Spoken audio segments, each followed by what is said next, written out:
안녕하세요. 가난한 교회를 향한 시대의 징표 오영주 윤리하나입니다. 오늘은 벌써 6번째 시간을 갖는데요. 네. 오늘은 우리 교회와 사회와의 관계에 대해서 이야기 나눠보고자 합니다. 네. 세상의 빛과 소금이 되고자 모인 교회가 그 역할을 잘 하고 있는지, 또 사회 속에서 어떻게 움직여야 하는 건지에 대해서 생각해보는 시간이었으면 좋겠어요.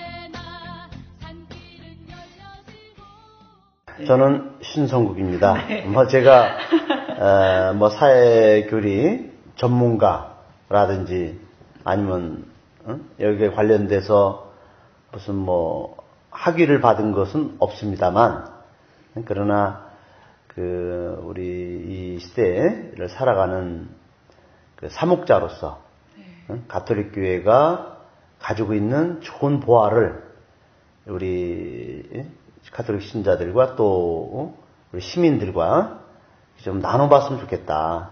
그런 순박한 마음으로 이렇게 무식한 제가 용기 있게 아닙니다. 팟캐스트를 하기보다 더 중요한 현장에서 함께 해주신 시간들이 있잖아요. 네, 자격을 그렇죠. 논할 이야기 아닌 것 같아요. 예, 그래요. 어떻든 우리 사회가 너무 힘들고 또 사람들의 어떤 현실 삶이 생각보다 너무 절망스러운 또 비참한 상황이 있다는 걸 보고, 그렇죠.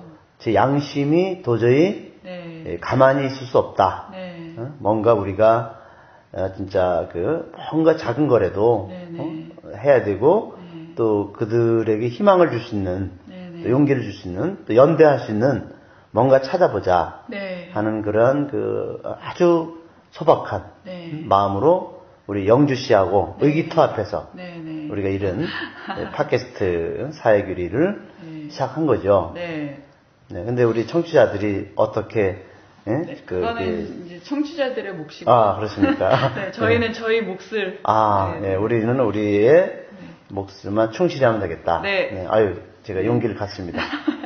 네, 그래서 저희가 그동안 사회교리의 전반부, 사회교리가 무엇인지, 또 언제부터 시작되었는지, 또 새로운 사태, 노동 헌장이라고 하는 새로운 사태의 가르침, 또 인간의 존엄성에 대해서 이야기 나눴는데요.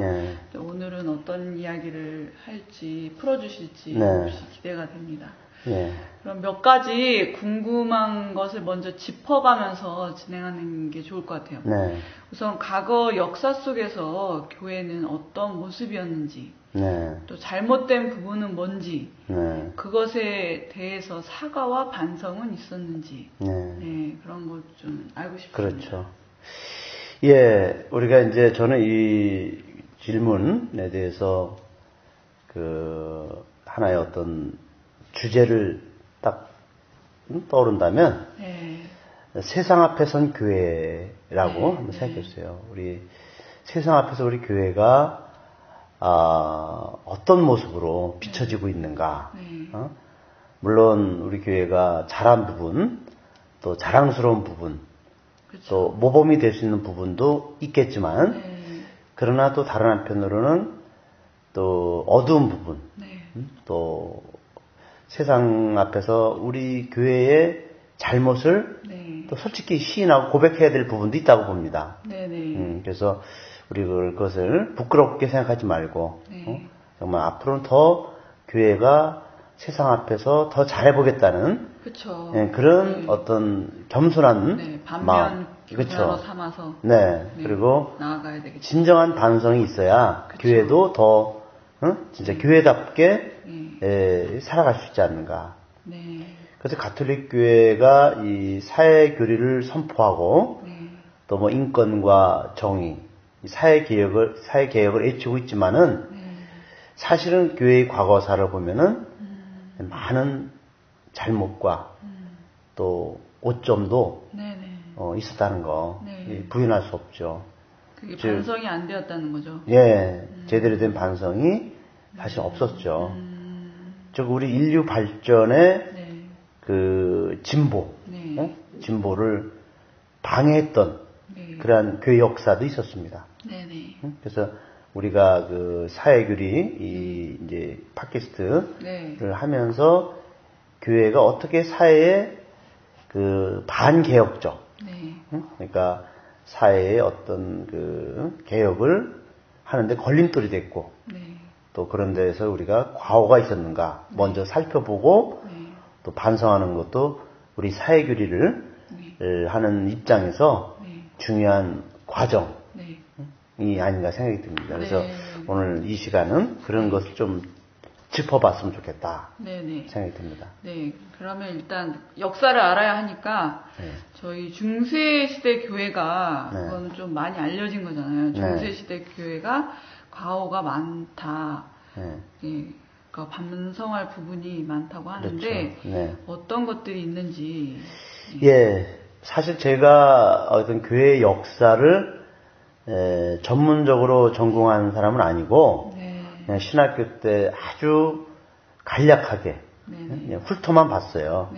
왜냐하면 2000년 가톨릭교 역사를 다 알 수 있다는 것은 불가능한 일이죠. 그러니까 그런데 이제 제가 최근에 우리 원주 교구 주교님으로 계셨던 지학순 주교님, 이분이 살아 계실 때 당신이 이렇게 저술, 또 뭐 강론, 또 어디 가서 또 연설하신, 강연하신 그런 내용을 책 한 권을 묶었더라고요. 그게 이제 정의가 강물처럼 이라는 책이 있습니다. 제가 그 책을 요즘 이렇게 또 보다 보니까 우리 지학순 주님께서 아주 교회사 반성을 일목요연하게 정리를 잘하셨어요. 또 주교님이 참 그렇게 말하기 어렵거든요. 교회의 그런 과오를 정말 서스럼 없이 사람들 앞에 고백하기가 어려워요. 이제 가급적이면 좀 어른들은 좀 이렇게 교회의 그 잘못을 이렇게 좀 말하기보다는 잘한 부분을 또 이렇게 할 수 있는데 우리 지학순 주교님은 참 용기 있게 교회가 이런 잘못을 범했습니다. 그래서 우리가 참 부끄러운 역사가 있지만 앞으로는 더 우리가 올바른 교회로 우리가 살고자 또 이렇게 노력하겠습니다. 이런 것을 주님께서 당시 책 속에서 아주 읽어볼 내용이 너무 많습니다. 아주 좀 오래된 책이지만 그래도 지금도 우리들에게 정말 큰 교훈을 주는 그런 책이 아닌가 생각합니다. 그게 정의가 강물처럼 그런 책인데 지주님께서 이제 그것을 제가 읽고 이해한 것을 오늘 나누고자 하는 것이죠. 그래서 지주교님은 교회의 무사 안일주의와 역사 발전의 거역은 교회의 과오이고 반성할 부분임을 아주 강조하셨습니다. 무사 안일주의와 역사 발전의 거역 걸림돌이었다. 그래서 이제 1789년 프랑스 대혁명부터 20세기 제2차 바티칸 공의회까지 가톨릭 역사를 이렇게 아주 간략하게 이렇게 정리를 하시면서 이제 말씀하셨는데 이제 과오의 부분이 뭔가 이제 큰 밑그림은 이렇게 말씀하셨는데 교황, 주교, 성직자들이 한결같이 인류 역사의 진보와 발전을 단죄하고 있었다. 시인했습니다. 그러니까 가톨릭 교회 내에서 인류 발전에 공헌했던 그러니까 말을 안 한 게 아니라 도리어 반대의 입장에 섰다는 그렇죠. 거예요? 그러니까 인류 역사가 진보하는 과정 속에서 그 진보를 방해했다. 것이 이제 우리 역사 안에서 이제 분명한 사실이다. 그래서 물론 우리 교회가 인류 발전에 공헌했던 어떤 헌신했던 그런 소수의 사람들도 있었지만 그들의 목소리는 침묵을 강요당했다는 거죠. 그렇게 인류 진보를 위해서 정말 나름대로 학문적으로 또 아니면 어떤 행동을 통해서 노력했던 사람들에게 교회가 침묵하라, 가만히 있어라, 그리고 더 이상 그런 참여하지 말라. 더 이상 그런 일에 가담하지 마라고 그렇게 그들에게 어떤 무언의 아니면 그죠? 어떤 교회의 이름으로 단죄했다. 그것도 하나의 역사네요. 네. 그러니까 우리가 이제 그들에게 이단이라는 그러한 그 어떤 그 교회법으로 인해서 그들을 단죄하고 또 파문시키고 그런 경우가 의외로 많았다는 겁니다. 그렇군요. 그게 하나의 예로 이제 우리가 잘 알다시피 지동설을 주장했던. 네. 우리 과거에는 천동설 안 했습니까? 그죠? 네네네. 네. 그런데 지동설을 주장했던 그 갈릴레오가 그 교회의 어떤 법정에 쓰지 않았습니까? 네. 물론 갈릴레오가 나중에는 교회의 그 입장은 그걸 받아들여서 그 자기가 나오면서 그래도 지구는 돈다라고 교회를 그냥 또 이렇게 뭐랄까 자기도 그러니까 자발적이 아닌 그 타의에 의해서 그냥 강압에 의해서 그러네요. 인정했지만 근데 그런 것들이 우리 교회 안에 또 부끄러운 모습이고 그리고 또 프랑스 혁명 때도 교회가 큰 과오가 있었다고 하는데 맞습니다. 그 프랑스 혁명 때 이제 구체적인 그 교회의 그러한 잘못이 많이 드러나고 있거든요. 그 프랑스 혁명이 1789년도에 일어났죠. 근데 그 다음에 1790년에 교황 비오 6세는 그 프랑스 혁명이 인권선언을 선포했거든요. 근데 그거를 단죄해 버렸어요. 그 인권선언의 주표가 자유, 평등, 박애 아닙니까, 그죠? 근데 교회는 그거를 거부했습니다. 프랑스 혁명은 뭐 소수 집단의 혁명이 아니라 대혁명으로 알고 있는데 왜 교회가 그런 입장에 섰죠? 가톨릭 교회가 이제 한마디로 그 반혁명 세력의 편에서 그러니까 기존 질서를 유지하겠다. 그렇죠. 지금까지의 그러한 구체제, 그 앙시앙 레짐이라고 그러죠. 그 구체제를 우리는 계속 유지하겠다. 그리고 이 혁명을 하는 세력들은 그 우리 교회를 반대하는 반교회적 그런 세력으로 규정해 버렸어요. 그래서 교황 비오 6세가 당시 추기경과 주교들에게 보낸 편지가 있습니다. 그 내용을 제가 간단히 그 읽어드리겠습니다. 이것도 그 지학순 주기님의 책에 나오는 책에 다 이것이 기록된 겁니다. 프랑스 국민들에게 사상의 자유, 행동의 자유를 부여한다니 도대체 말이 됩니까? 사람들에게 그런 권리를 주는 것은 창조주의 권리를 침해하는 것이 아닙니까? 그래서 교황께서는 프랑스인들의 자유에 대한 그 염원을 아주 일거에 단죄시켜버렸어요. 이것이 우리 교회의 그 당시 적나라한 모습이었어요. 그러니까 이런 얘기를 하면 사람들이 저 신부는 교회의 어떤 그런 그 반가톨릭적 발언을 하냐. 그런데 이거 제가 주장하는 게 아니라 지학순 주교님의 책에 교회사 반성이라는 부분에 그대로 나온 이야기를 제가 인용한 겁니다. 그러니까 저에게 이것에 대해서 따지지 마시고 지학순 주교님의 책을 이제 잘 읽어주시면 되겠고요. 그 다음에 그 16세기부터 18세기 스페인과 그 포르투갈이 라틴 아메리카에 침략을 하지 않았습니까? 그죠? 그렇죠. 그리고 오랫동안 지배를 일삼았죠. 그때 그 라틴 아메리카 국가들은 독립운동을 많이 했어요. 그래서 그 식민지 지배를 벗어나고 해서 그래서 그때 또 민족 자결 그 주의 또 민족 자결 운동을 그 남미 쪽에서는 강하게 펼쳤거든요. 근데 교회는 어떻게 했냐? 스페인 왕가의 편에 섰습니다. 그래서 그 라틴 아메리카 국가들의 식민지 지배를 그러니까 말하자면 이 스페인이나 포르투갈이 네. 라틴 아메리카에서 하는 식민지 지배를 네, 네. 다 승인해 줬어요. 그리고 민족 자결주의를 반대했습니다. 그 나라의 민족이 독립하고자 하는 그 의지를 다 꺾어버렸어요. 그러니까 교회는 항상 일관됐네요, 신부님. 네. 그러니까 권력자들의 편에 서서 예. 계속 그 입장을 대변해주고 네. 일관됐네요. 지금까지. 그렇죠. 네. 그러니까 황제 권력, 그리고 식민지 지배, 네네. 프랑스 대혁명의 네네. 반혁명 세력, 그래서 귀족 계급. 그게 평화라고 생각을 했던 거겠죠. 이제 교회가 원하는 질서. 네. 평화. 그러니까 교회가 만들어놓은 그 질서에 어긋나는 네. 그것을 깨트리는 것은 용납하지 않았다. 네.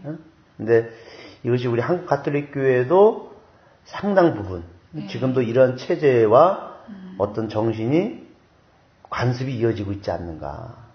이어지고 있잖아요. 네. 저는 정말 이것이 과거의 유럽 교회의 모습이 아니라 그러니까 이런 게 다 반성이 안 돼서 그렇죠. 그냥 계속 대습되는 것 같아요. 네, 우리도 일제 네. 그 강점 식민지 하에서 네네. 그대로 식민지 지배국인 일본을 네. 다 인정하지 않았습니까? 네네. 교회가 그죠? 네네. 그리고 그들의 협력자로서 네네. 또 독립운동가들을 우리가 단죄했고 네. 특히 그 중에 대표적인 분이 안중근 의사 그렇죠. 아닙니까? 그죠? 네네. 그래서 이 역사가 계속 또 반복되고 있다는 거 네. 우리 한국 가톨릭 안에서 그럼 뭐 노동자들에 대한 입장은 네. 뻔하겠네요. 그렇죠. 네. 네. 그래서 그 가톨릭 교회가 이제 그 유럽의 그 산업혁명 네. 그 과정에서 네네. 그 지주 세력과 네. 귀족 세력들 편에 섰지 않았습니까? 네. 그래서 당연히 그 귀족들 편에 서면은 노동자들을 탄압한다는 거죠. 그죠? 그렇죠. 네. 그래서 그 교회가 그 당시에 노동자들을 향해서 네. 이렇게 호소했습니다. 네. 호소라기보다는 좀 노동자들을 탄압했어요. 네. 너희는 네. 체념하고 네. 가난을 견디어라. 네. 응? 너희는 훗날 네. 영원한 생명으로 보상을 받을 것이고 네. 하느님의 큰 상급을 네. 받을 것이다. 네. 하느님이 너희들에게 큰 상급을 주실 것이다. 왜? 귀족들에게 잘 순종하고 그리고 귀족들이 하라는 대로 응? 임금을 적게 주면 적게 주는 대로 네. 그들이 너희들에게 일을 시키면 시키는 대로 네. 모든 걸 잘 견디어라. 지금의 고통은 나중에 네. 상으로 하느님이 주실 것이다. 네. 하느님이 다 너희들을 보상해 주실 것이다. 네. 라고 그러니까 입 닥치고 조용히 해라. 예. 이런 말이랑 똑같네요. 그러니까 우리가 세월호 사건에서 우리 수많은 그죠? 그 어린 생명들이 네. 그죠? 정말 가만히 있어라 는 그 세월호 선원들의 그 방송 너무 믿다가 아이들이 다 이렇게 억울한 죽음을 당하지 않았습니까? 그죠? 어떻게 보면 우리가 지금 그렇게 하고 있지 않는가? 같은 교회 이분들이 지금 현실의 고통에 가만히 있어라. 따지지 말고 그냥 받아들여라. 그리고 나중에 영원한 생명과 영원한 안식을 너희들은 얻을 것이다. 라고 하는 것이 우리들에게 지금도 강요하고 있지 않습니까? 공식이네요. 공식. 네. 그래서 이 프랑스 교회는 노동자들을 버렸습니다. 네. 그리고 지주들, 특권층들을 일방적으로 옹호하는 그 교회로서 역사의 길을 거꾸로 갔었다는 거. 그 프랑스 하면은 카톨릭 국가로 알고 있는데 네. 지금 교회가 텅텅 비어 있다고 하더라고요. 네네. 그런 게 다 이 역사의 결과군요. 네, 그럼요. 역사에서 가톨릭 교회가 민중을 고통받는 민중, 억압받는 민중, 가난한 민중을 버렸을 때 결국 이제 그들이 민중이 교회를 버리게 돼 있고 근데 한번 교회가 불신을 당하고 그렇죠. 그 사람들이 고통에 함께하지 않았을 때 그들은 벌써 프랑스 혁명이 400년이 지났는데 그렇죠. 아직도 그들은 돌아오지 않고 있습니다. 그렇죠. 교회에 대한 불신이 너무 박물관이 되어버렸죠. 그렇죠. 깊었고 네. 또 한 번 등 돌린 그 사람들은 네. 이제는 교회를 돌아오지 않는. 찾지 않는. 네. 그러니까 우리가 잃어버린 양 찾기 운동, 네. 또 뭐 그 여러 가지 그런 냉담자 해도 운동을 벌이고 있는데 네. 그것은 그들이 잘못이 아니라 네. 우리 교회가 그들에게 그쵸. 무엇을 보여주지 못한 거죠. 또 네. 그들의 그 고통에 네. 얼마나 공감했느냐. 네. 그거를 먼저 따져 물어야지. 그쵸. 그 교회를 떠난 이들이 돌아올까 말까. 예, 그 교회에 떠난 이들 우리가 단죄하거나 비판하면 안 되는 거예요. 그들이 왜 떠났는가를 우리가 진지하게 물어야지. 네. 그들이 신앙이 없어서, 그들이 잘못된 인성을 갖춰서가 아닙니다. 네. 그들이 떠날 수밖에 없는 다 사연들이 있더라고요. 그렇죠. 정말 우리가 그런 것을 그게 뭐 시대가 바뀌어서 그런 것이다 이렇게 보통 사람들은 알려졌는데 이런 역사 속에서 당연한 결과였네요. 네, 그러니까 우리가 뭐 요새 물질주의 문화, 황금만능주의가 뉴에이지다 뭐 이런 것 때문에 떠났다 그렇죠. 이렇게 뉴에이지다. 말들 하고 있는데 그게 아니고. 네, 그리고 어떤 그런 잘못된 문화에서 네. 우리 청소년들이 있어. 그게 아닙니다. 네. 교회가 먼저 사람들에게 네. 정말 따뜻한 네. 그런 섬김과 또 그들에 대한 사랑, 네. 진정한 공감을 갖지 않으면은 우리는 프랑스 교회가 걷고 있는 그 길을 어떻게 보면 우리는 더 혹독하게 걸을 것 같아요. 네, 그런 것 같아요. 그래도 프랑스 교회는 문화 속에서 그렇죠. 가톨릭 정신이 네. 살아 있어요. 네. 근데 우리는 문화 속에서도 네. 가톨릭 정신이 없는 나라예요. 그러니까 우리는 사실 더 뿌리가 흔들릴 수 있는 네. 그런 위기적인 요소가 크다는 거. 이거를 우리 교회 윗분들은 심각하게 우리가 고민해야 된다고 봅니다. 네, 지금도 안 늦었다. 그럼요. 지금이라도. 예. 네. 우리가 그걸 깨닫는 순간이 네. 우리 회복할 수 있는 순간. 네, 맞습니다. 새로운 길을 걸을 수 있는 순간이 아닌가. 네. 그리고 이제 더 참 가슴 아픈 일은 1933년 이제 근대사죠. 네. 그 독일에서는 히틀러가 독일을 이제 지배하는 통치자였죠. 네. 그때 히틀러와 손을 잡았다는 거. 교회가요? 예. 그것이 역사의 사실입니다. 그 유대인 문제 때문에 그런가요? 그거는 이제 제가 자세한 것은 더 공부해야 되겠지만, 어떻든 히틀러와 손을 잡고, 또 무솔리니, 이태리 무솔리니와도 또 손을 잡지 않았습니까? 말하자면 이제 공산주의를 반대한다. 공산주의를 우리가 무신론, 공산주의에 대한 교회는 반대 입장이다라고 아주 외치면서 결국 이제 히틀러나 무솔리니가 그걸 주창하고 나왔지 않습니까? 그죠? 네. 그래서 그 하나의 동맹 관계를 유지했습니다. 정말 이것은 우리 인류의 어떤 큰 비극을 갖고 왔잖아요. 그죠?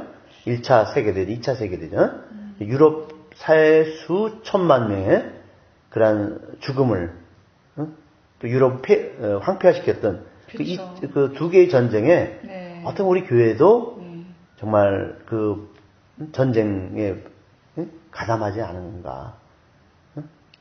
이렇게 해서 우리가 이 부분은 그때 그 다음에 이제 프랑스 교회가 그 독일 점령하에 있지 않았을까 4년간 그죠? 네. 그게 이제 프랑스 페탱 그 괴뢰 정권이라고 불러요. 네네네. 페탱 정권을 적극적으로 지지했습니다. 그죠? 그래서 이런 교회는 얼마나 사실은 반개혁적인 길을 걸고 있는가. 이것이 알면 알수록 엄청 이런 것들이 우리 역사에 큰 반성할 부분으로. 그러면 교회는 왜 이렇게 그 시대의 진표를 잘 읽지 못하고 그랬는지.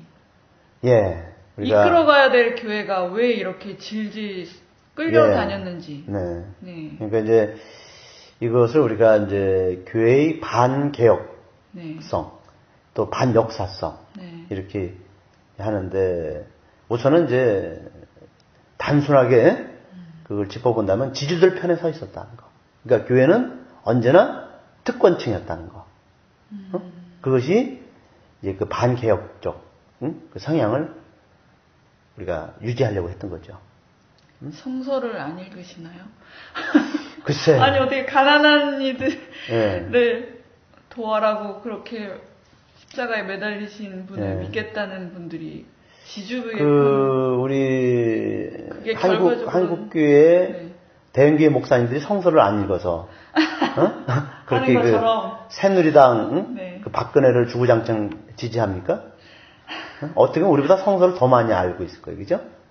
성서를 안 읽어서가 아니라 성서를 왜곡되게 자기들을 아전인수로 해석하다 보니 자기들에게 잘못된 해석이다. 그래, 자기들에게 편리한 대로 자기들 이익에 맞는 것만 선택해서 성서를 그들은 인용하고 그거를 악용하는 겁니다. 교회도 마찬가지죠. 정말 악이잖아요, 그런 거는. 예. 그러니까 그 코에 걸면 코리, 귀에 걸면 귀걸이. 응? 정말 예수님의 그 어떤 입장에서 성서를 읽은 것이 아니라 교회가 어떻게 보면 지배 세력이 되고 집권 세력이 되기 위해서 이용했군요. 성경을. 그것이 아닌가. 제가 그걸 그죠? 결정적인 대답을 해버리면 또 이것은 왜냐하면 우리 교회가 개혁적인 성향을 가졌던 또 소수의 또 세력들이 있었기 때문에 그렇죠. 계속 있었죠. 그 나치 시대도 그렇고. 맞습니다. 그래서 이제 우리 지주교님, 지학순 주교님의 관점이 이렇게 나와 있어요. 왜 그랬는가? 교회는 인류의 발전과 해방보다는 교회 자체의 안전, 그 교회 자체가 잘 유지돼야 된다. 그리고 안정돼야 된다. 교회가 만드는 그 세상이 흐트러지면 안 된다. 그리고 교회 안위에 더 큰 비중을 뒀다는 것입니다. 교회 조직을 유지하고 보호하는 것에 급급했다. 두려움이죠, 이것도. 두려움. 뭔가 해체될 것 같은 그런. 사회 변화의 두려움. 사회가 변하는데 그 물결이, 변화와 변혁의 물결이 교회 안에 스며들게 되면, 지금까지 공고하게 유지됐던 모든 질서, 이제 딱 위에서부터, 그죠? 그 상급 계급, 중급 계급, 하급 계급, 이런 계급과 계층이 다 무너질 것이다라는 두려움. 그러니까 시대의 징표를 정말 잘못 파악하신 거네요. 제대로 읽지 못했죠. 결과적으로는 다 교회를 떠나게 만드는 일이 됐는데. 그래서 가톨릭 교회가 시대의 변화에 적응을 못하고 그런 특권 의식에 사로잡혀서 폐쇄주의, 패배주의에 빠진 것. 그래서 지학순 주교님은 이렇게 표현하고 있습니다. 교회가 역사의 지각생. 그렇죠. 앞장서지 못하고 뒤떨어진 그런 낙오자였다. 그래서 이제 우리가 이것을 극복하고 또 이런 시대의 징표를 제대로 읽은 것이 바로 요한 23세 교황님께서 때까지 이제 그분이 이제 2차 바티칸 공예를 개막하고 그것을 추진하시면서 이제 세상과 대화를 이제 시작하고 또 어떤 변화, 그 시대의 변화의 물결에 함께 동참하는 이 교회로 이제 변모하고 그런 이제 역사가 이제 오늘 역사입니다. 그렇군요.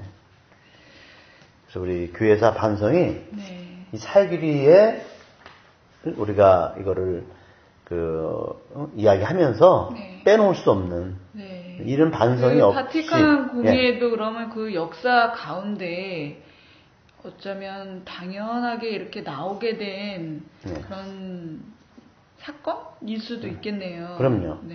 맞습니다. 갑자기 막 확 바뀐 하여튼 뭐 그렇게 해석들도 하지만 그냥 역사의 그 흐름에 밀려서 그렇게 이루어진 공예가 아닌가 생각이 또. 그러니까 2차 바티칸 공예 이전을 우리가 시대적 그 상황을 보면은 1차 세계대전, 2차 세계대전이 끝나지 않았습니까? 그죠? 그러니까 교회가 그 세계 2차 두 번의 큰 대전쟁을 겪으면서 교회가 이제 자각을 하기 시작해요. 그렇죠. 우리가 이 전쟁에 있어 교회가 무엇을 했는가? 그러니까요. 이런 폭력과 네. 그죠? 이 수많은 그 인간들의 죽음 앞에서 교회가 어떤 역할을 했는가? 이것을 이제 자각하기 시작한 게 네. 이제 그 2차 바티칸 공회를 어떻게 보면 이게 또 반성의 자리가 되지 않았나 네, 그렇죠. 싶은데요. 맞습니다. 또 그러면 교회사 안에서 사회에 미치니까 긍정적인 부분도 있지 않나요? 예, 그렇죠. 우리가 또 그것을 양면을 네네. 다 갖고 있지 않습니까? 그죠? 네네. 예. 절대적인 선, 절대적인 악은 없으니까. 네네. 그러면 이제 우리가 교회가 사회에 대해서 네. 이제 가르친다. 그렇죠. 는 것으로만 보지 말고 네. 교회도 사회로부터 배운다. 그렇죠. 하는 것을 인정해야 됩니다. 예. 그래서 상호작용. 그럼요. 네. 우리가 서로 내가 좋은 것을 또 내가 깨달은 거를 상대방에게 가르쳐주고 나누고 네. 또 상대방이 갖고 있는 네. 좋고 아름다운 것들을 네. 또 우리가 배워야 되고 네. 서로가 상호 의존, 네. 상호 영향, 네. 또 상호 관계를 누리는 것이 네. 이게 성숙한 네. 발전 아닙니까, 그죠? 그렇죠. 그래서 역사상 이제 우리 그리스도교 사상이 네. 인류에 끼친 가장 좋은 사상 중에 하나가 네. 보편적 형제입니다. 응? 네. 보편적 형제 또는 보편적 인류애라고 하죠. 네. 그래서 카톨릭. 이제 뭐 카톨릭이라고 보지 않으면 그리스도교 사상이라고 볼 수도 네. 있고요. 여기서는 좀 더 우리가 넓게 얘기하는 것도 괜찮아요. 네네. 뭐 가톨릭교 사상, 또 그리스도교 사상. 네. 그러면 인간에 대한 그 사랑, 네. 이것이 교회의 핵심 네. 정신이거든요. 네. 그래서 이웃을 내 몸처럼 사랑하라는 예수님 말씀, 그렇죠. 그리고 예수님의 그 모범이 네. 일 역사에 미친 영향은 네. 엄청나게 큰 그렇죠. 영향을 끼쳤죠. 네. 그래서 교회는 정의와 네. 자비, 사랑과 자선으로 네. 사회 안에서 행동하고 네. 그것을 완성시켜야 됩니다. 네. 그래서 프랑스 대혁명 때 네. 내걸었던 그 모토가 네. 자유평등 박애인데 네. 이 자유평등 박애는 어디서 왔습니까? 그죠? 네. 성서에서 근거하고 맞아요. 있는 거 아니에요. 네. 예? 성서에서. 네. 그러니까 우리가 이런 것을 그 민중들에게 네. 성서를 가르쳤는데 네. 근데 교회는 실천하지 않았어요. 이런. 그렇기 때문에 네. 민중들이 교회를 비판하고 네. 교회를 떠난 겁니다. 네. 그러니까 우리가 뭐 온갖 좋은 말을 많이 하지 않아요. 그죠? 우리 네. 신부님들도 주일날 그죠? 정말 세상에서 가장 좋은 말만 골라서 신자들이 강론하지 않아요. 그죠? 보석과 같은. 예, 뭐 신자들에게 나쁜 일 하라. 그러지 뭐 도둑질 하라는 말을 하지 않아요. 그죠? 그러나 그것을 실천하지 않으면 사람들은 신뢰하지 않는다는 겁니다. 교회를. 응? 좋은 말만 하고 행하지 않으면 교회는 공감하지 못하는 거죠. 예. 그래서 공감이 우리가 안 되는 거죠. 그 실천이 얼마나 중요한 일인가? 네. 그래서 사회 예수님께서 변화에 노력을 하지 않았다는 얘기로 들리는데. 그렇죠. 네. 주권방송이 민중의 눈과 귀를 멀게 하는 공중파와 종편, 신문들에 맞서 진보 언론의 사명을 다할 수 있는 힘은 애청자분들의 적극적인 참여에 있습니다. 주권방송을 후원해 주십시오. 홈페이지 www.615tv.net에서 민들레 홀씨 정기 후원인이 되어주시거나 우리은행 1005-501-779-765 주식회사 주권방송으로 직접 후원을 해주셔도 좋습니다. 저희 주권방송은 평화 번영과 민주 회복을 위한 진보 언론의 사명을 성실히 수행할 것입니다. 주권방송과 함께해 주시기 바랍니다.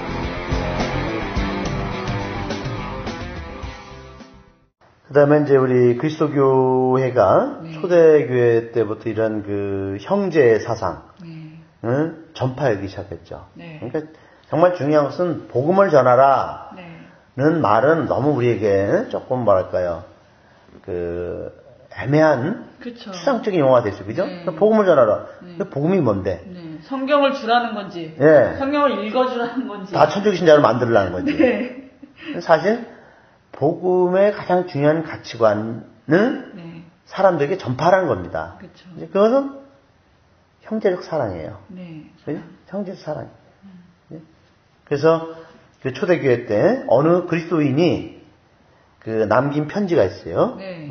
그것을 간단히 읽어보면 그리스도인들은 모든 이들을 사랑하지만 모든 이들은 그들을 박해합니다. 그러니까 초대교회 때 우리 그 종교 그리스도인들이 크리스찬들이 사람들을 정말 형제적 사랑을 가지고 실천하면 거꾸로 그들은 박해를 받았어요. 그러니까 사랑하면 할수록 미움을 받고 박해를 받고. 왜요? 왜 그럴까? 그죠? 그것은 사람들이 그 형제에 대한 것이 삶 속에서 익숙하지 않았어요. 사람들 안에서. 형제가 보편적인 가치관이 아니었어요. 그러다 보니까 그런 형제적 사랑을 실천하는 것이 이상한 생활 방식이다 보니까. 이상한 모습이었군요. 이상한 모습이었죠. 그러니까 왜 저러나. 그 사람들에게 낯설고. 또 자기들이 그저 어떤 그 당시 지배층들, 뭐 로마의 어떤 그 카이사르라든지 그 지배층들이나 그런 특권층들이 만들어놓은 그 세상이 형제적 사랑은 그것을 파괴하는 그러한 나쁜 사상이었어요. 그들이 볼 때. 그러니까 당연히 박해를 받을 수밖에 없었죠. 그래서 우리가 이제 그리스도인과 세상의 관계는 영혼과 육체의 관계라고 말합니다. 영혼과 육체의 관계다. 그러니까 그리스도인들의 신앙과 생활 양식은 세상을 변화시킬 수 있다고 확신했어요. 초대교회 신자들은. 그리고 세상의 영혼이 바로 그리스도인들이다. 그래서 우리가 지난 첫 시간 때 우리 하느님이 주신 인간에게 주신 선물을 세 가지로 얘기했죠. 그죠? 이성, 그리고 양심, 자유를 얘기했는데 이게 영혼입니다. 이게 다 정신적인 그렇죠. 그런 정신 의식의 그 작용 아니에요. 그죠? 그러니까 우리 교회는 바로 이성, 자유, 그리고 양심을 세상 안에서 잘 싹트도록 그쵸. 열매 맺도록 교회가 그 역할을 해야 된다. 영혼의 역할을 해야 된다. 이것이 우리 초대 교회의 그 그리스도인들의 믿음이었어요. 그래서 이렇게 해서 그 세상 안에서 그 사회를 변화시키고 또 혼을 불어넣고 그런 사회 변화와 변혁의 주도 세력이 우리 그리스도 교회였어요. 그래서 우리가 이 초대교회의 정신을 잃어서는 안 되겠죠. 오늘날 한국 이 사회가 사람들의 혼이 병들고, 그죠? 사실 이 정신적인 병이 제일 무서운 거예요. 정신적인 병이 든다는 건 정신병이 아니고, 그쵸. 정신적인 병이 든다는 것은 결국 우리의 가치관이 없고 흔들리고 잘못되겠다는 것입니다. 그러니까 교회가 그런 인간의 가치관을 제대로 심어줘야 사회가 더 깨끗한 사회, 정의와 평화가 완성되는 사회가 되는데 교회가 그 세상의 영혼의 역할을 제대로 못하면 세상은 금방 병듭니다. 그래서 우리가 이 한국교회가 과연 지금 이 사회에 우리 대한민국의 영혼으로서 잘하고 있는가? 이것이 관심 포인트죠. 그렇죠. 예. 그리고 우리 그 교회 역사 안에는 진짜 재산이라고 할 수 있는 교부들이 있잖아요. 그래서 그분들의 말씀 중에 사회적 가르침은 없었나요? 그렇죠. 우리가 이제 교회 교부들은 보통 초세기 때였습니다. 그렇죠. 그러니까 뭐 3세기, 4세기, 5세기, 되게 그 정도 우리가 교부들 우리 시대로 말하고 있거든요. 그때 이제 몇몇 교부들 우리가 뭐 이렇게 많이 좀 들었던 좀 어느 정도 교회 활동했던 분들은 좀 들었을 거였지만 그 알렉산더의 클레멘스, 또 대바실리오, 나치안제 그레고리오, 니사의 그레고리오, 요한 크리스토모, 밀라노의 암브로시오, 아우구스티노 이런 분들 대표적인 교부들이죠. 이 교부들은 왜 중요하냐? 그분들은 복음 정신에 입각한 사회적 가르침을 무척 중시 여겼어요. 그러셨군요. 네. 그분들이 네. 어떻게 보면 그 사회 교리의 네. 초석을 네, 네. 이미 이렇게 놓으신 분들 응? 우리가 좀 봐야 될 것 같아요. 네. 응? 그분들은 사회 네. 및 정치 생활의 모든 분야 네. 안에 그리스도교의 모습을 새겨놓으신 분들이에요. 네, 네, 네. 응? 그래서 가난한 사람들과 억압받는 사람들을 위한 네. 그런 옹호자로서 네, 네. 응? 아주 적극적인 지지자로서 그분들의 역할이 대단히 컸습니다. 그럼 우리가 그럼요. 우리가 교부들의 신앙 네. 뭐 이런 거 책도 있지 않습니까, 그죠? 그쵸. 또 교부들로 관련된 많이 읽히고 있다고 해요. 네. 근데 그 교부들의 신앙도 제가 3년 동안 그 책을 읽었어요. 네. 응? 아주 읽고 또 읽고. 네. 그리고 교부들의 신앙 책을 제가 아주 보급한 네. 그런 또 역할도 했거든요, 옛날에. 네네. 근데 아쉬운 게 좀 어렵나요? 아니, 어려운 게 아니고 네. 이렇게 지금 사회적 가르침에 대한 것은 다 빠졌어요. 아, 저런. 네. 그러니까 그냥 우리 믿을교리. 예, 믿을교리. 네? 믿을교리만 다 거기에 나와 있지. 네. 이 교부들이 원래는 하셨는데 네. 그 가르침이 빠져 있다. 그렇죠. 그런 사회적 메시지가 네. 무척 이분들에게 큰 중요한 규범이었는데 네. 그게 아주 몽탕당 그럼 삭제돼 버리고 그런 거예요? 아니면 원래 제가 볼 때는 그게 아니고 네. 아마도 우리 교회가 그 교부들의 신앙이 제2차 바티칸 공회 이전에 그것이 이제 쓴 저서거든요. 그렇죠. 그러니까 아마도 이제 그 2차 바티칸 공의에 그런 정신을 담지 못하고, 그죠? 그냥 과거에 우리 뭐랄까요? 그 종교 분리, 정교 분리, 그러니까 그런 우리 교회의 그 신앙과 교 신학을 그냥 그대로 아마 전한 것 같아요. 그러면 새 번역을 하고 새로운 시각으로 또 책을 새로 엮는 것도 숙제로 남겠네요. 예, 지금 뭐 그걸 하고 있어요. 하고 지금 있나요? 지금 뭐 다행이네요. 많이 나와 있어요. 지금 한국 가톨릭 교회도 신학교마다 또 아니면 시민들 중에 교부학을 전공하신 분들이 많습니다. 네, 어떤 책들이든 그 번역자들의 그 시선이 맞습니다. 필요하잖아요. 네. 그래서 제대로 된. 저는 이제 물론 이제 다들 교부학을 전공하고 이렇게 많이 배우신 분들이 있지만.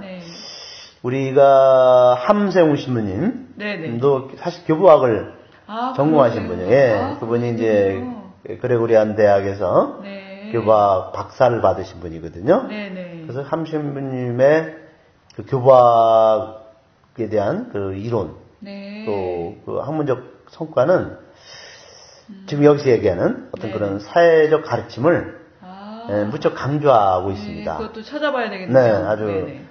함신부님께서는 서울 가톨대학에서도 그 교부학도 또 오랫동안 가르치셨고, 그래서 하여튼 제가 볼 때는 참 시각이 좋습니다. 네네네. 그럼 우리가 이 교부들 중에 두 분의 말씀 오늘 좀 한번 소개해 보자 하는데, 그 성 요한 크리스토도모 이분은 이런 말을 했어요. 창조된 재화는 재물, 재화, 재화는 본래 모든 사람들을 위한 것이므로 자기의 부요함, 소유, 자기의 부요함을 모든 사람의 선익을 위하여 사용하지 않으면 도둑이 된다. 이렇게 말씀했어요. 그러니까 자기가 갖고 있는 재물을 그것이 정말 지금 이 시대에 꼭 필요한 말씀이네요. 그것은 모든 사람의 선익을 위해서 쓰라고 하나님이 맡긴 거지. 그렇죠. 네 것이 아니다. 너는 그걸 잘 관리하고 잘 활용해라. 선익을 위해서. 그럼요. 그렇게 교부들이 얘기했어요. 아주 너무 강조했어요, 이거를. 그러니까 오늘날 우리나라에서 이제 적용해 본다면, 그죠? 기업이, 특히 대기업이 쌓아놓은 현금 보유가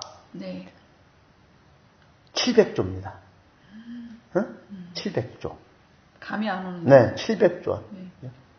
그 엄청난 재화를 이 대재벌들이 국민들과 나누지 않으면 그 돈은 뭐예요? 도둑질한 거. 네. 응? 그거는 그 사람들의 돈이 그렇죠. 정당한 돈이 아니고 이제는 도둑질한 돈이에요. 네. 그걸 처벌해야 돼요. 그러니까요. 검찰과 법원이 이제 반드시 그 사람도 처벌해야 되는데 그를 강제로 뺏어서 정말 필요한 국민들에게 나눠줘야 돼. 그러니까 공익을 위해서. 일꾼들은 굶어 죽고 있는데 자기 곳간에 곡식을 쌓아놓는 그럼요. 짓인 거잖아요. 그렇죠. 강도지상이 없는 강도질. 그걸 용납이 안 되는 거예요. 근데 우리나라 검찰이나 이제 사법부는 이제 오히려 그들을 더 옹호하고 더 많은 도둑질 하도록 그죠? 도와주잖아요. 그러니까 이게 이런 거에 대해서는 우리 가톨릭 교회가 발벗고 나서야 됩니다. 그죠? 이게 우리 교회의 교부라는 것은 아버지거든요. 그렇죠. 교회의 아버지들이 이런 정신과 또 이런 사상을 가르침을 우리에게 줬다면 이걸 우리가 읽지 않습니까? 그렇죠? 네. 교부대 전통을 이어받는 교회 아닙니까? 그러면 이런 메시지를 듣고 그죠? 지금 우리가 살고 있는 이 현실 사회가 이런 도둑들이 득실거리고 그렇죠. 잘못됐다면 교회가 그죠? 이런 가르침을 위해서 이것에 대해서 그들에게 그냥 이런 가르침은 그냥 공부로 공부 잘했다 읽고 말고 실천하는 데는 전혀 반영이 안 되는 이게 우리 사회 현실 속에 적용되지 않으면 이런 가르침은 다 그냥 사문화된 교부들을 무시하는 태도 아닙니까? 네. 사문화된 그런 문서에 불과해요. 그러니까 우리 교회가 이런 것을 읽고 있지 않습니까? 그죠? 이런 것을 우리가 박물관에 가둬놓는 공부 있게 하고 우리 신학교에서 신부님들이 이런 거 다 배우지 않습니까? 네. 그걸 배우면 그거를 읽고 말면 뭐예요? 네. 우리 현실 사회가 이것에 적용해 보니까 엄청난 문제를 안고 있다. 다 필요한 말인데. 그러면 이것에 대해서 우리 교회가 반드시 그죠? 현 정권을 향해서 그쵸. 대기업을 향해서 반드시 그죠? 외치고 이것이 실행될 때까지 우리가 끝까지 이들과 싸워야 되는데 그걸 하지 않는다면 교회는 왜 교부들 얘기하고 뭘 배우고 뭘 가르치냐 이거지. 도둑들과 뭐가 다른 전혀 다른 모습이 아니잖아요. 그래서 우리 그 서울대교구 유경춘 주교님이 쓴 책이 있어요. 이게 21세기 신앙인에게 라는 책이 있는데 21세기 신앙인에게 이 책을 저도 좀 이렇게 읽고 있지만 이거 보면 여기에 다 나와요. 여기에 이런 말이 교부들의 이러한 경제정의, 분배정의에 대해서 신학적으로 아주 잘 풀었었어요. 유주기님이. 현역 신부님, 주교님이시니까 희망이 보이네요. 이런 것들이 우리 교회 안에 다 이미 제시하고 있어요. 그러니까 우리 주교님들이 없진 않군요. 그러면 우리 주교님들이 해야죠. 누구다 앞장서서. 그리고 700조 원이라는 거 이거 풀어도 그죠?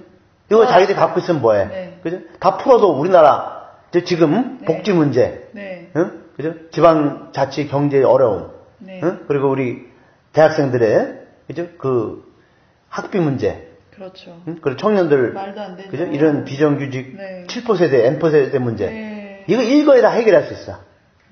그죠? 이렇게 얼마든지 우리가 그 해결할 수 있다는 말은 이거를 쌓아놨기 때문에 이런 문제가 생겼다. 그렇죠. 이렇게도 볼 수 있잖아요. 그렇죠.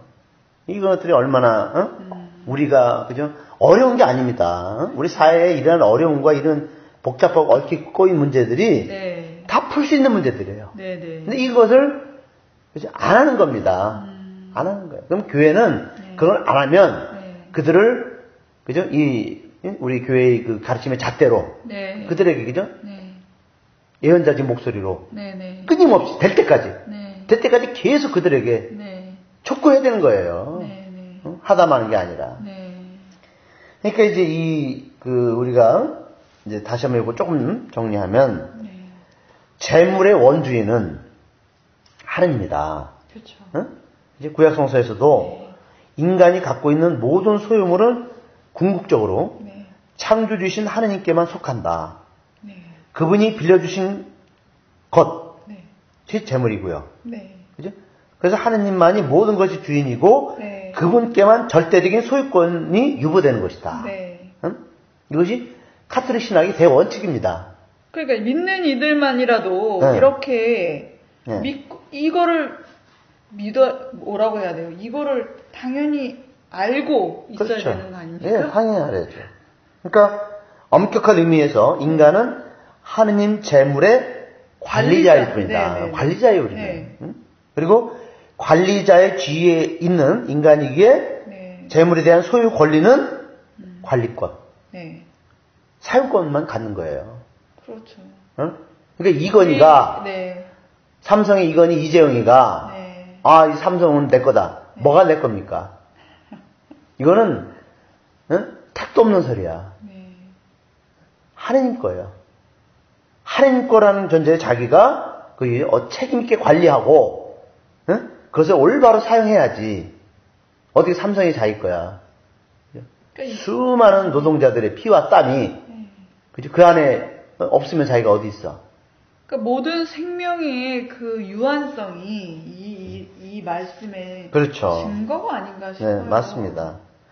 그래서 우리가 이제 훗날 이제 또 시간이 되면 재물편을 다룰 때 우리 교회의 가르침의 이제 경제 문제를 또 좀 집중적으로 한번 또 다루도록 하고 오늘은 여기까지만 하고 이제 다시 유럽으로 돌아가서 유럽 안에서 그리스도교 정신이 근간을 잃었는지 아까 이제 그런저런 일들이 있었지만 그들은 그래도 자기는 카톨릭 국가다 이렇게 말하고 있고 그런 게 어떻게 해서 그렇게 된 건지 좀.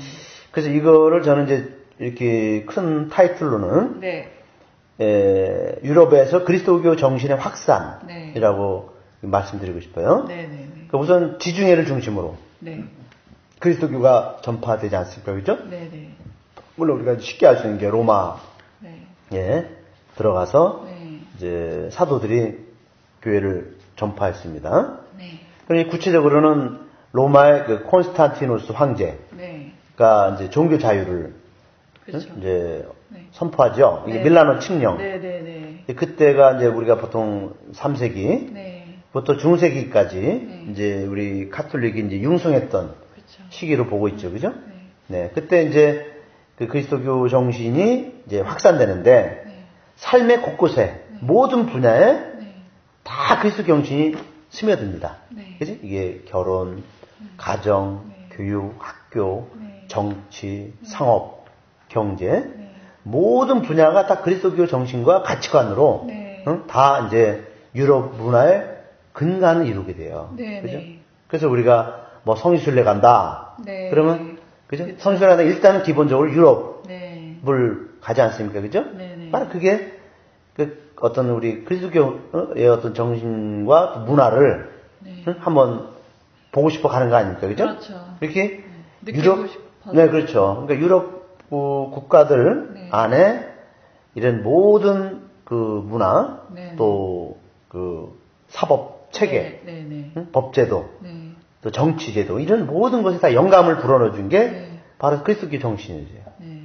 그래서 이제 법률의 집행, 재판, 법제 이런 거에 다 영향을 주었습니다.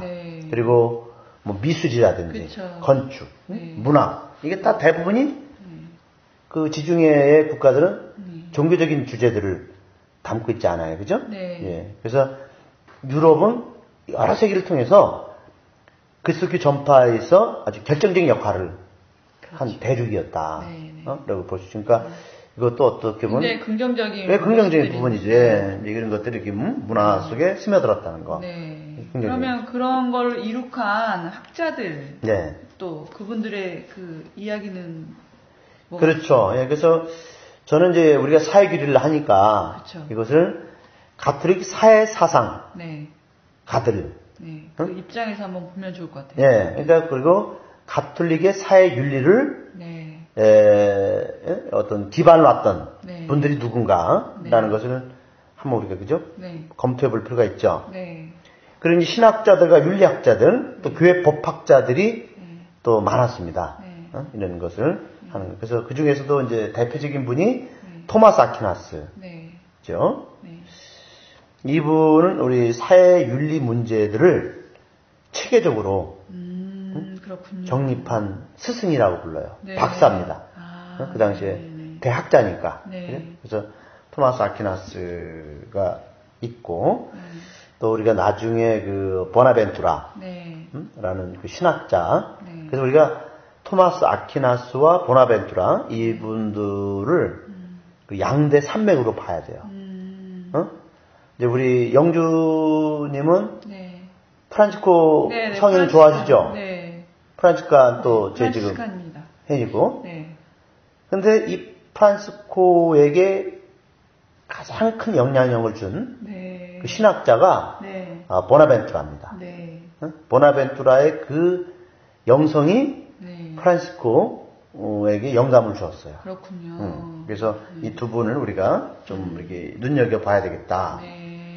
그리고 이제 16세기는 가톨릭 사회 사상, 사회 사상이라고 불러요. 가톨릭 사회 사상에 있어서 매우 정점을 이루는 시기였어요. 16세기? 네, 16세기가. 그래서 그때 이제 그 중요한 인물 두 사람을 소개하면 프란시스코 데 빅토리아, 프란시스코 수아레즈. 네, 두 분 다 프란치스코네요. 예, 프란시스코. 그러나 프란시스카는 아닙니다.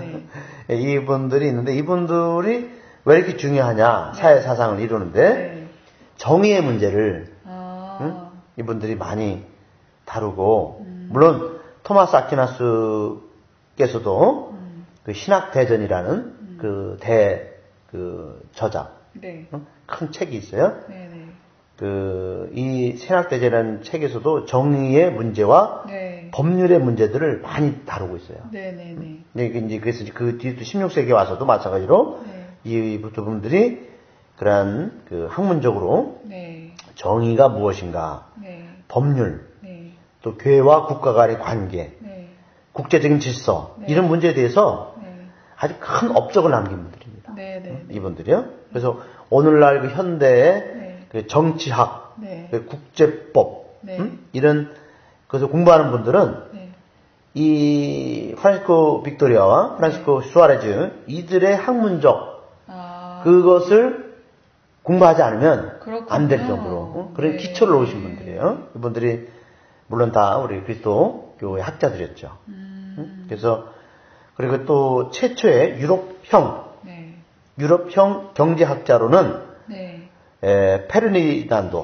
페르디난도라는 분을 들 수가 있습니다. 그래서 경제사라고 불러요. 경제사에 있어서 근대 경제의 최초의 기본 개념들, 즉 자본이 뭐냐, 이자, 시장, 공정 가격, 가치, 화폐 교환, 자본의 위험성과 보상 이런 기본 개념들을 정립한 분이 페르디난도입니다. 이런 것들이 이제 우리 가톨릭 너무 아름답네요. 사상에 공부해보고 싶네요. 아주 이분들이 중요한 큰 획을 그은 분들이 기초를 놓으신 분들이에요. 그러니까 가톨릭 교회가 또 이런 면에서는 사회의 어떤 긍정적인 그런 또 역할도 많이 했다는 거를 우리가 알 수 있죠. 그럼 윤리적인 측면에서는 또 어떤 일을 했는지. 그렇죠. 이제 오늘 정의와 경제를 알아봤으니. 이제 그러면 이분들이 이렇게 그 많은 노력을 하고 또 사회 윤리와 또 사회적 가르침들을 정립하면서 어떻게 그죠? 오늘날 우리 사회 교리에 영향을 미쳤는가? 이제 한마디로 이것을 뭐라고 그러냐면 모범 사회라고 불러요. 이런 사회를 만들어야 된다. 우리가 된다. 이런 사회를 위해서 노력해야 된다. 그래서 이 모범 사회를 만드는 그것을 우리가 아예 정답을 다 제시했어요. 이미 다 제시했죠. 그렇군요. 이게 벌써 이미 16세기에 다 이것들이 이미 이루어졌어요.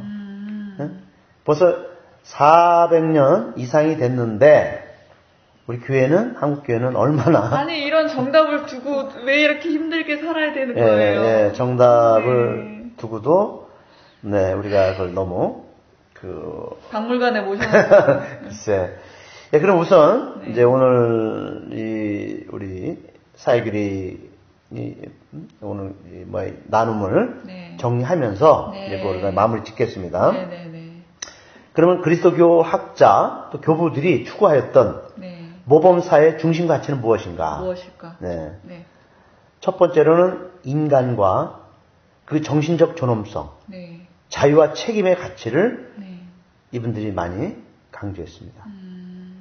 그리고 사회의 기본 세포인 가정의 가치, 네. 가정의 중요성, 네, 이것을 또 정립하셨고, 네. 사회의 공동선을 위한 네. 배려와 네. 가난한 사람들에 대한 특별한 관심을 네. 아주 촉구했습니다. 네. 이건 중요한 부분이고, 그래서 시민들의 연대의식, 이게 얼마나 이게 강조됐는지 몰라요. 오늘날 우리가 세월호 유족들, 네. 또 노동자들의 그러한 어떤 그 문제에 우리 연대하는 것은 결국 우리 교회의 네. 중요한 가르침, 네. 가치예요, 가치. 네? 네. 근데 우리 지난번에 세월호 진상규명을 촉구하는 서명운동을 펼칠 때, 네.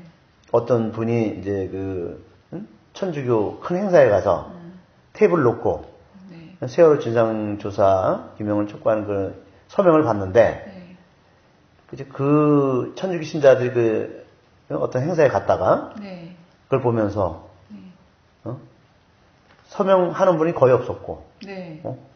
다 와서 세월호 아직도 안 끝났냐고, 네. 세월호 다 이미 보상 받았는데 네. 뭘 아직도 하냐고, 네. 이제 지긋지긋하다고. 네. 천주교 신자들이 거기에 평일날 대낮에 올 정도면 얼마나 열심한 독실한 천주교 신자입니까, 그죠? 네. 그분들이 그렇게 연대의식도 없고, 인간의 존엄성도 없고. 그 세월호 유가족들이 간담회 많이 다니잖아요. 네. 성당에서도 이제 초빙해가지고 뭐 강론 대신 네. 말씀 듣는 시간이 이제 있으면 그냥 나가신대요. 그냥 미사 중에. 그런 그러니까, 분들이 있대요. 그러니까 우리가 그죠, 이런 교회가 기본적으로 네. 추구하는 가치를 받아들이지 못하면 무슨 신앙이에요?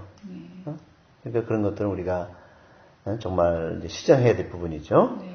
그 다음에 이제 재물의 보편적인 목적, 사유재산권의 문제.